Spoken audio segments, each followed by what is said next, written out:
ವಕ್ಫ್ ತಿದ್ದುಪಡಿ ಆಗಿರೋದು ಮುಸ್ಲಿಮ್ಸ್ಗೇನು ತೊಂದರೆ ಆಗಲ್ಲ ಅದರಿಂದ.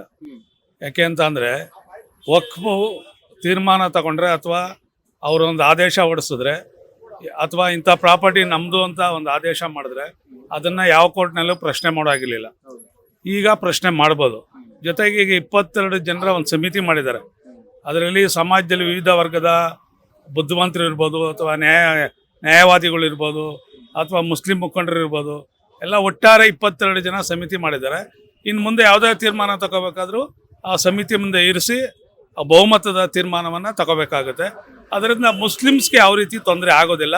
ಸುಮ್ಮನೆ ಕೆಲ ರಾಜಕೀಯ ಮುಖಂಡರು ತೊಂದರೆ ಆಗ್ತಾ ಇದೆ ಅನ್ನೋ ಒಂದು ದುರುದ್ದೇಶ ಇಟ್ಕೊಂಡು ಅಥವಾ ಬೇರೆ ರಾಜಕೀಯ ಕಾರಣಕ್ಕಾಗಿ ಅದನ್ನು ಸುಮ್ಮನೆ ಅಪಪ್ರಚಾರ ಮಾಡ್ತಾ ಇದ್ದಾರೆ ಅಂತ ನನ್ನ ಅಭಿಪ್ರಾಯ. ಕರ್ನಾಟಕ ಸ್ಟೇಟ್ ಅಲ್ಲಿ ಜಮೀರ್ ಅಹಮದ್ ಅವರು ಎಣ್ಣೆ ಒಂದು ಈ ಸ್ಟೇಟ್ ಅಲ್ಲಿ ಅದನ್ನ ಜಾರಿಗೊಳಿಸಲ್ಲ, ನಾವು ಈ ಬಿಲ್ ಪಾಸ್ ಮಾಡಲ್ಲ ಅಂತ ಅದು ಅವರ ವೈಯಕ್ತಿಕ ಅಭಿಪ್ರಾಯ. ಒಬ್ಬ ಮಂತ್ರಿಯಾಗಿ ಆ ರೀತಿ ಮಾತಾಡೋದು ತಪ್ಪು.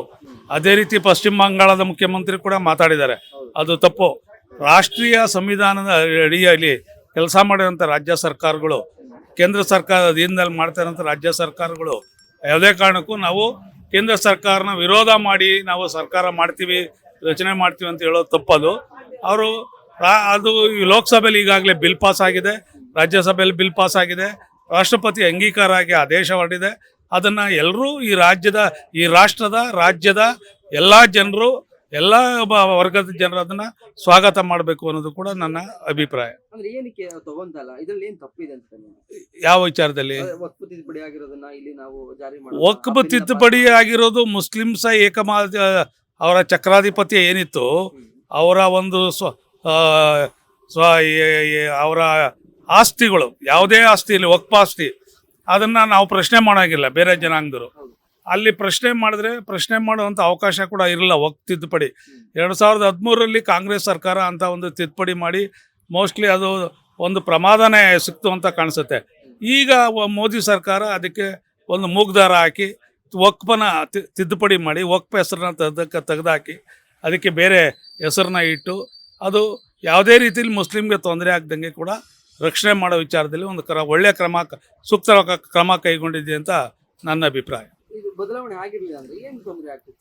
ಬದಲಾವಣೆ ಆಗಲಿಲ್ಲ ಅಂತಂದರೆ ಪ್ರಜಾಪ್ರಭುತ್ವದ ವ್ಯವಸ್ಥೆ ಅಡಿಯಲ್ಲಿ ಒಂದು ಜನಾಂಗಕ್ಕೆ ಒಂದು ಸೀಮಿತವಾದ ಹಕ್ಕನ್ನು ಕೊಟ್ಟು ಬಹು ಜನಾಂಗದ ವ್ಯವಸ್ಥೆ ಅಡಿಯಲ್ಲಿ ಅವ್ರಿಗೆ ಇನ್ನೊಂದರ ಹಕ್ಕನ್ನು ನೀವು ತೀರ್ಮಾನ ಮಾಡೋದಾದರೆ ಸಂವಿಧಾನದ ಅಡಿಯಲ್ಲಿ ವಿಭಿನ್ನ ರೀತಿಯ ತೀರ್ಪು, ವಿಭಿನ್ನ ರೀತಿಯ ತೀರ್ಮಾನ ಮಾಡೋದ್ರಿಂದ ನಮ್ಮಲ್ಲೇ ಭಿನ್ನಾಭಿಪ್ರಾಯ ಬರ್ತಾಯಿತ್ತು.